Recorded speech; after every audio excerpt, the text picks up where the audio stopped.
It's 10 p.m. Do you know where your children are?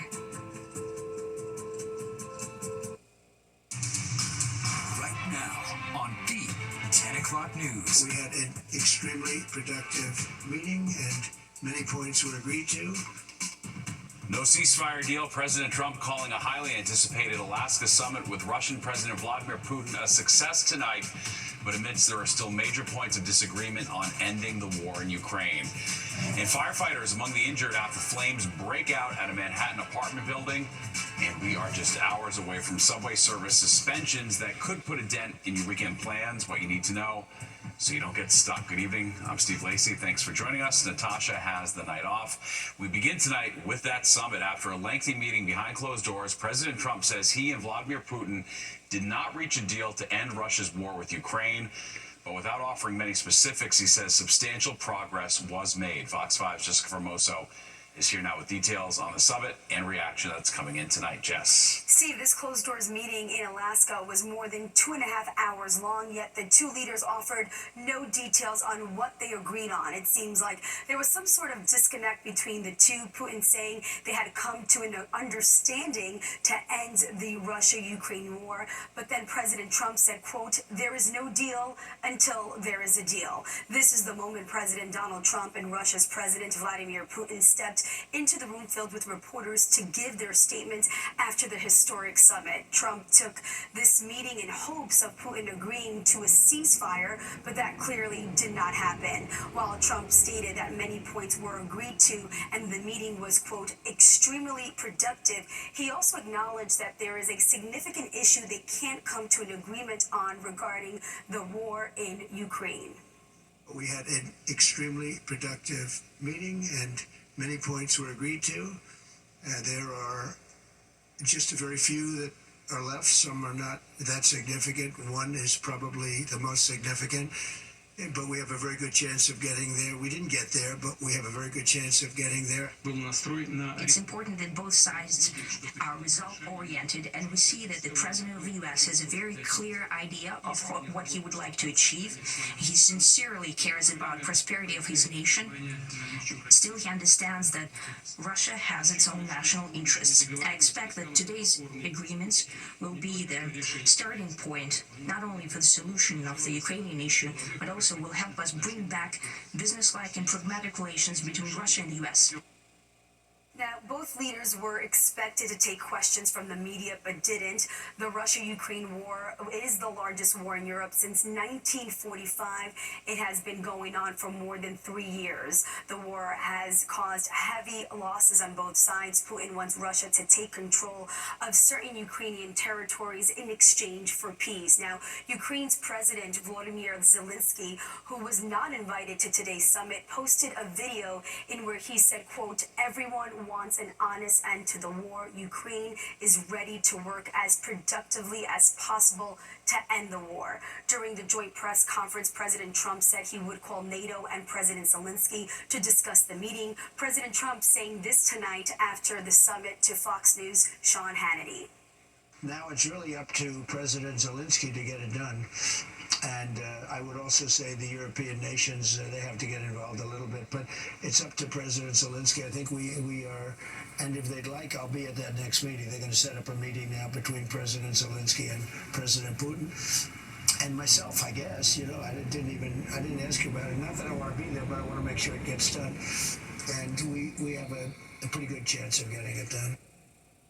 And Sean Hannity pressing President Trump about the specifics of the summit and what was discussed. The president saying, quote, he wants a deal first. Steve. All right, thanks, Jess. And earlier today, before the summit, a rally for peace was held in the East Village, people gathering in the area known as Little Ukraine.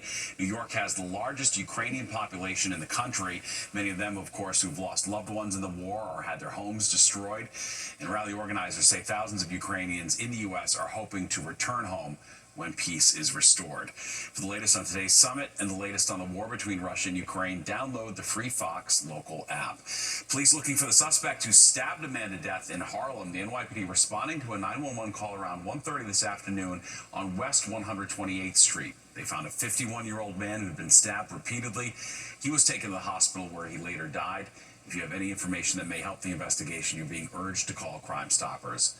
Well, new tonight, tragedy at the Jersey Shore. A 13-year-old girl has died. Belmar police say she was found unresponsive in the water off the 7th Avenue beach just before 7:30 tonight.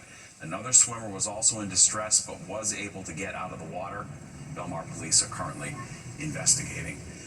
People who live in an Upper East Side apartment building slowly being let back inside after a fire erupted this morning. Video from the FDNY shows giant flames and thick black smoke on the roof of this building on East 95th Street. People say they heard a boom followed by the smell of smoke. 3 firefighters and the building's super were all injured. 5 apartments on the top floor were destroyed.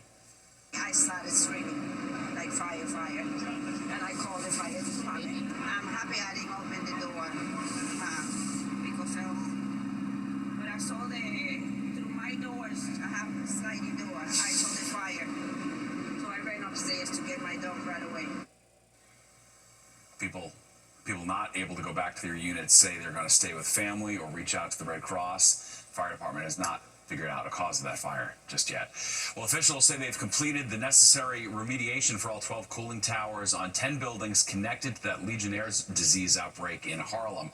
The outbreak has resulted in nearly 100 cases so far, including 4 deaths. About a dozen people are still hospitalized. 4 of the buildings that tested positive are city-owned.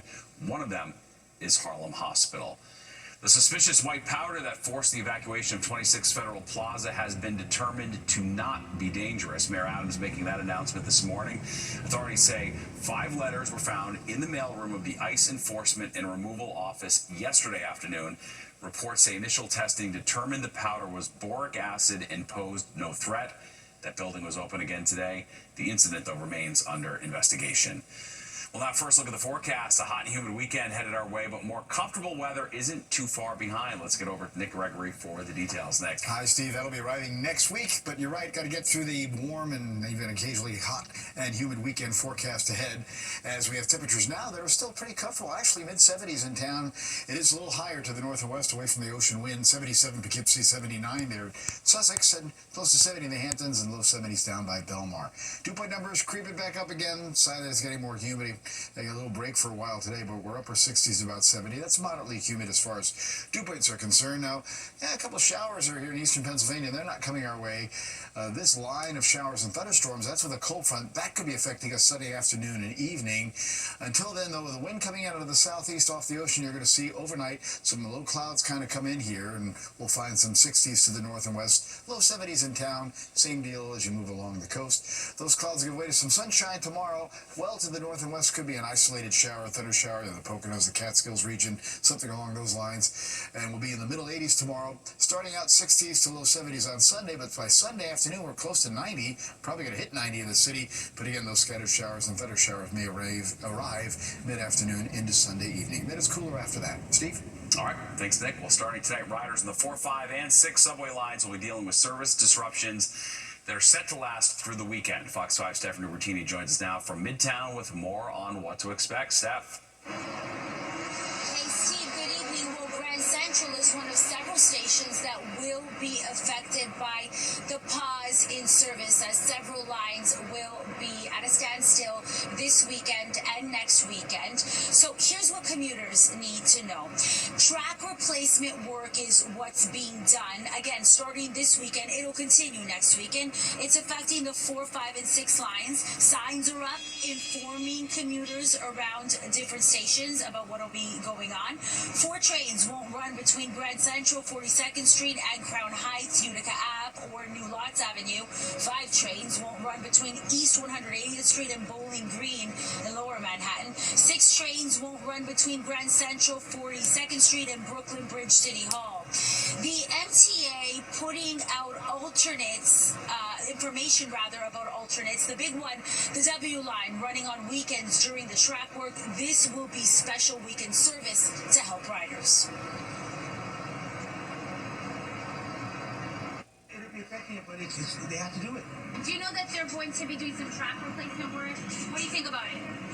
About time. It's about time? So you think it'll affect you getting around? Absolutely. I only go mostly the Green Line to work. There are my grocery stores in Harlem, so yeah, it definitely will be a big change. You think anything to make improvements is good? Oh yeah, definitely. 4, 5, and 6 will be suspended this weekend, and then the next weekend as well. No. You didn't know? Sure didn't know. When something like this happens, like, do you find out kind of when you're commuting, or do you pay attention to signage, or? About half the time I find out from that, and then I have an app that I use that I think it's just subway time. And that's what I use, and I don't notice until I'm notified. Now, while the lines are not running, crews will be working to replace concrete under switches north of 14th Street. Crucial work according to the MTA. The MTA promising that the work will renew infrastructure. Back to you inside, Steve. Very well. All right. Thanks, Stephanie.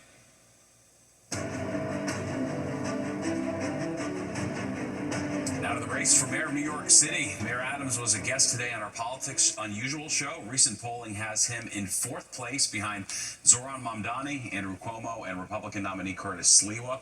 Adams downplayed the numbers, saying he hasn't had a chance to really start campaigning or sharing his message for the next 4 years if reelected.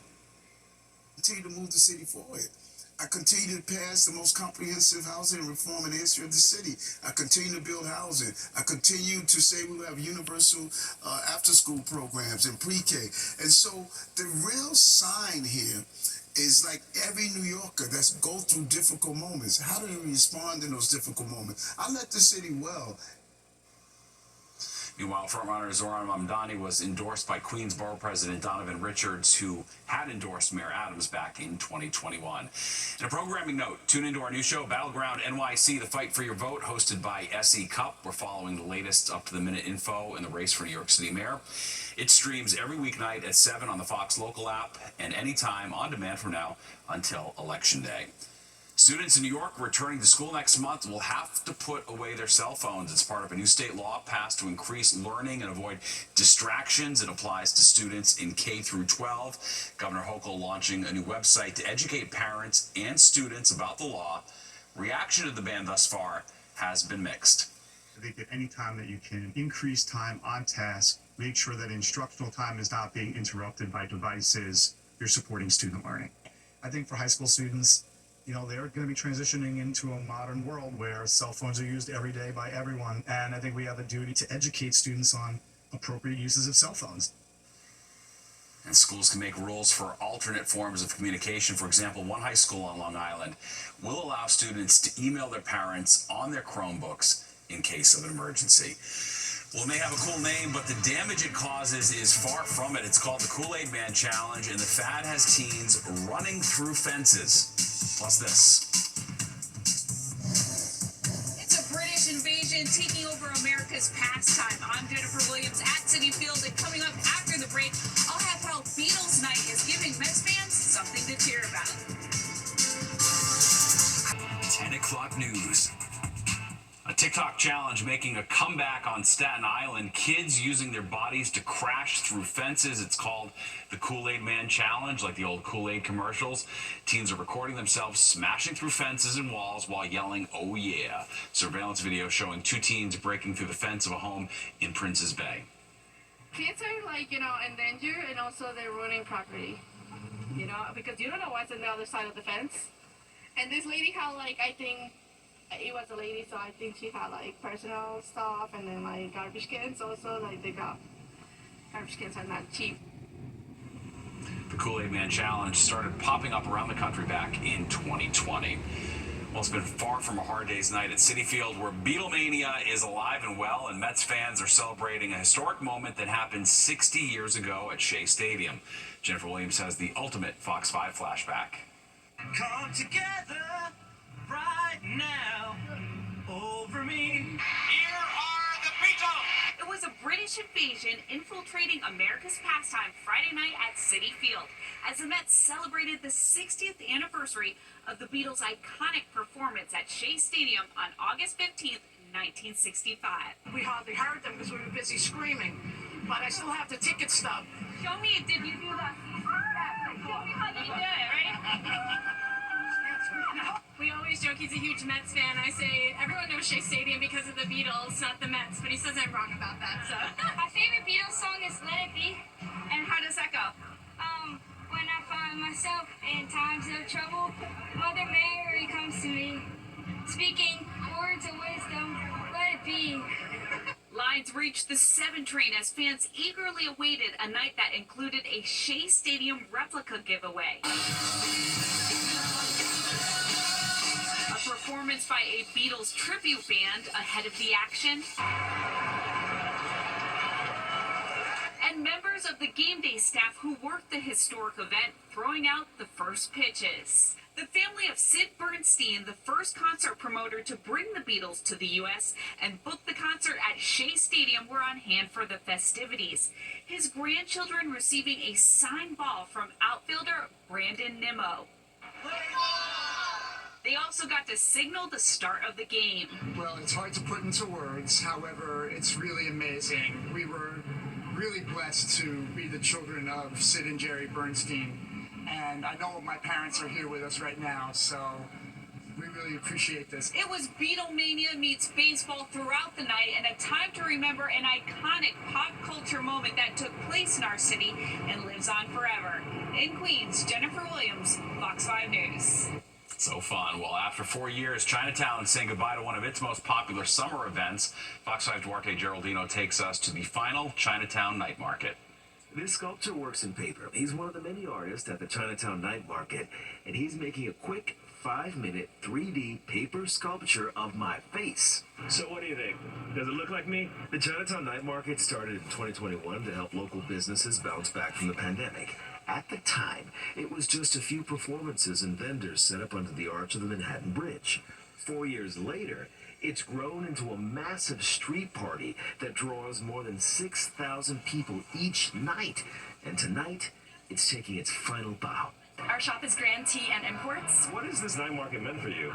Yeah, the night market has just been like a really wonderful space for us to bring like the best of Chinatown out into the late hours. But to lose this is also really painful from like a business standpoint too. It's vibrant, you know, it flows through between, I love it. I'm excited for the food. I'm excited for the food. What is Malaysian beef jerky? Alright, it's a very traditionally done jerky style. Everything's all handmade, handcraft, from grilling to cutting. I like the barbecue skewer meat. So that's my favorite. And then there's also stands that depending on the night. The little dumplings are good. What is this what you're eating right now? Sorry. I'm eating an onigiri. Oh, what? A rice bowl. I chose the one with spam, so it's a little salty inside. For years, this market lit up Forsyth Plaza with lanterns, food, and music.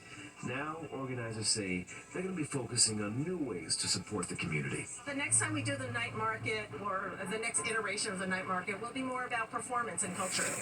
And so when do you think that might be?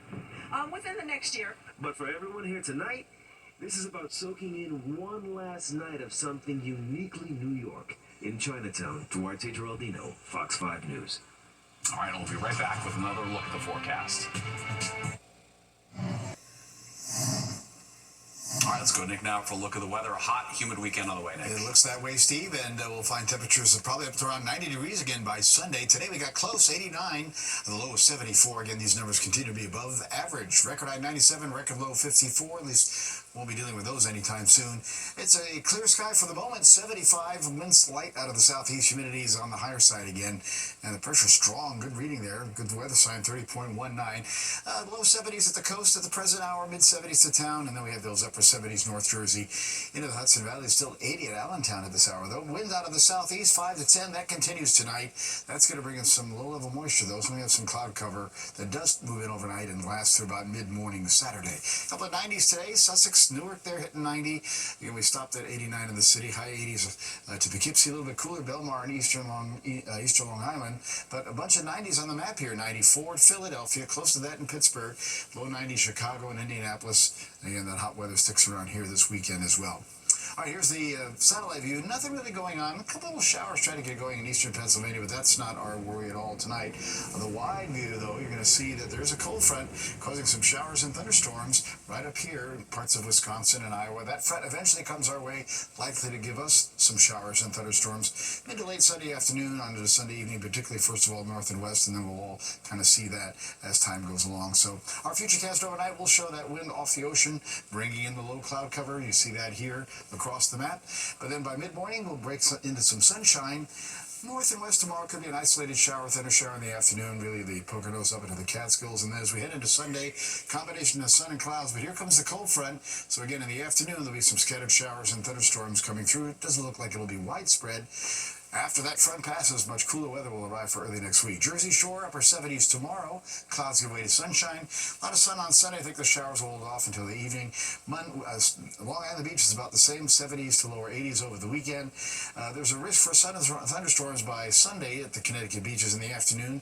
Low to middle 80s. Mountains have a chance of thunderstorms each day, middle to some upper 80s as well. In the meantime, again, boaters winds east 5 to 10. Rip current risk is low tomorrow.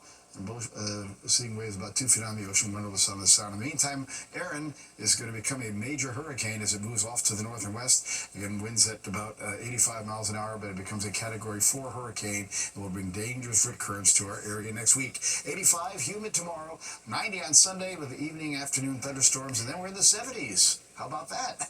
Most of next week, back to the low 80s at the end of next week. Showers will hold off till about Wednesday afternoon. Steve? Very well. All right, thanks, Nick. That does it for us tonight. Street Soldiers with Lisa Evers is next. Have a great night and a great weekend.